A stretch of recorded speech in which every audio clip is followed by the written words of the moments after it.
Friends, வணக்கம் and welcome. இந்த வீடியோவில் என்ன பார்க்க போகிறோம் அப்படின்னா, நம்ம கிராமத்து ஸ்டைலில் சமைக்கணும் அப்படின்னு சொல்லிட்டு ரொம்ப நாள் ஆசை. ஸோ அதை அன்றைக்கி வந்து செய்யணும்னு சொல்லிட்டு செஞ்சாச்சு. நான்ஸ்டிக்கை விட இந்த மாதிரி கல் தோசை தாங்க நல்லா டேஸ்ட்டாக இருக்கும்.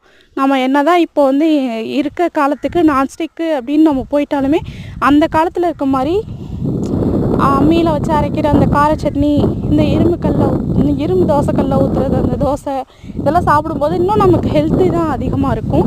ஸோ இதெல்லாம் பார்க்கும்போது எனக்கு நம்மளோட சின்ன வயசு ஞாபகம் வந்துருச்சு. அம்மா என்ன பண்ணுவாங்கன்னா, அடுப்பங்கரையில் உட்காந்து தோசை ஊற்றிட்டு இருப்பாங்க. நம்ம எல்லாம் வந்து அம்மா கிட்ட போயிட்டு எனக்கு உனக்குன்ட்டு அக்கா தங்கச்சி கூடலாம் சண்டை போட்டு சாப்பிட்ட காலங்கள்லாம் தனி. அம்மா அம்மியில் வச்சு அரைச்சி தருவாங்க அந்த கார சட்னி. அதோட டேஸ்ட்டும் அந்த தோசைக்கும் அவ்வளோ டேஸ்ட்டாக இருக்குங்க. நீங்கள் டைம் இருந்தால் ஒரு நாள் ஃபேமிலி கூட அந்த மாதிரி ஸ்பெண்ட் பண்ணி பாருங்கள். அதெல்லாம் மறக்க முடியாத மெமரிஸ். இது மாதிரி செஞ்சு சாப்பிட்டுட்டு எப்படி இருக்குன்னு கமெண்ட்